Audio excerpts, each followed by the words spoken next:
কো হুজুর আর বাপর মেজান মার মা হইতে আর বাপে হইতে অনরে সম্পদ ব্যাগ দিগি দাম হইতে অনর বাপে ৩০০০ সম্পদ ব্যাগ অনর দাদার সম্পদ কার? দাদার। আপনার বাবা তো 1 ঘন্টা জমিও কিন্তু আমরা কোনোদিন দেখলাম না। কি বলেন? আল্লাহ জি। তো আগে মেজবান দাদারটা করেন, অতঃপর বাবারটা। তো কেমনে করব? আল্লাহ বলেন আপনার দাদার নাম দিয়ে আব্দুস সুবহান এবং পরিবারের সদস্যরা, বাস হয়ে গেল না? দাদার নাম, দাদার পারবেন না। আপনি আপনার বাবার সম্পদ পেয়েছেন, জানেনও না বাবার সম্পদ বাবার কাছে আসলো কেমনে। আপনারা বুঝতে পেরেছেন? এখন চাচার সম্পদের উপর ভর করে আপনার বাবা বড় ব্যবসায়ী, চাচা পড়ে গেছে, চাচা তো ভাইয়েরা আছে, আপনার চোখে পড়তেছে? পড়তেছে না। কিন্তু আপনার বাবা যখন এসে বলল, বাপুত্রে গাড়িতে যে চড়তেছেন এই গাড়ির মূল যিনি উনি তোমার চাচা, যাদের খবর তুমি নাও না।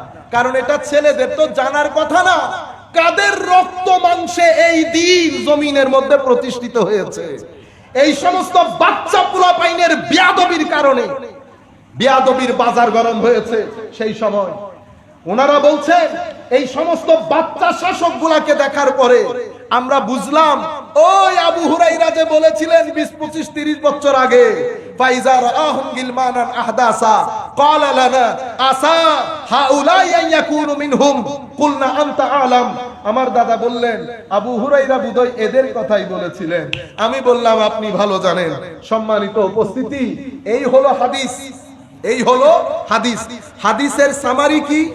হাদিসের সামারি হচ্ছে আমার নবীর সাহাবী হযরতে আবু হুরাইরা রাদিয়াল্লাহু তাআলা আনহু ইরশাদ করেছেন, আমার নবী ইরশাদ করেছেন আমার উম্মত ধ্বংসপ্রাপ্ত হবে কার হাতে? উমাইয়ার কিছু তরুণ কম বয়সী নালায়েক শাসকের হাতে। এখন ইমাম ইবনে হাজার আসকালানী এই হাদিসের ব্যাখ্যা করতে গিয়ে ফাতহুল বারি একটা কিতাব আছে, বিশ্ববরেণ্য কিতাব।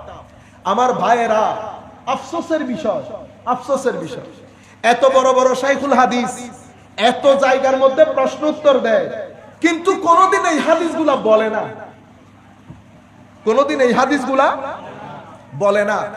এত হাদিসের কিতাব পড়ে আমার মাঝে মধ্যে জানতে ইচ্ছে করে, আপনারা কি কখনো আপনাদের শিক্ষকদেরকেও জিজ্ঞেস করেন না এই কথাগুলা? শুহাদায়ে কারবালার মাহফিলে আমরা এখন আর শুহাদায়ে কারবালা সম্পর্কে ডিসকাস করি না।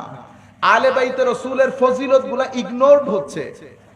আহলে বাইতে রাসূলের ফজিলতগুলা আমরা শিয়াইজমের ভয় পেয়ে আহলে বাইতে রাসূলের ফজিলত সম্পর্কে বলতে আমরা এখন ভয় বা ভীত হচ্ছি, শঙ্কিত হচ্ছি, অথবা আমাদের ভিতরে সংশয় কাজ করছে। বেটা আসা যাওয়া করবেন না, সংশয় কাজ করছে। সম্মানিত উপস্থিতি, এটা ভালো দিক না। কারণ আমাদের সমাজে লোক দুই ধরনের। কয় ধরনের? আমার নবীর হাদিস অনুযায়ী আমার নবীর উম্মতের কেউ আহলে বাইতে রাসূলকে মহব্বত করবে আর কেউ ঘৃণা করবে। এটা আমার নবীর হাদিস অনুযায়ী। যেমন উলামায়ে কেরাম বলেন, আমি চাচ্ছি না হাদিসগুলা রিপিট করতে, আমার নবী বলেছেন যারা এই দুইজনকে মহব্বত করে। কোন দুইজন? ইমামে হাসান এবং ইমামে হোসাইন। যারা দুইজনকে মহব্বত করে তাদেরকে আপনি মহব্বত করেন, আর যারা এই দুইজনকে ঘৃণা করে আপনিও তাদেরকে ঘৃণা করেন। তাইলে বোঝা যাচ্ছে আমার নবীর উম্মতের সবাই মহব্বত করবে না, সবাই মহব্বত করবে না। উম্মতের মধ্যে কেউ কেউ থাকবে যারা আহলে বাইতে রাসূলকে ঘৃণা করবে।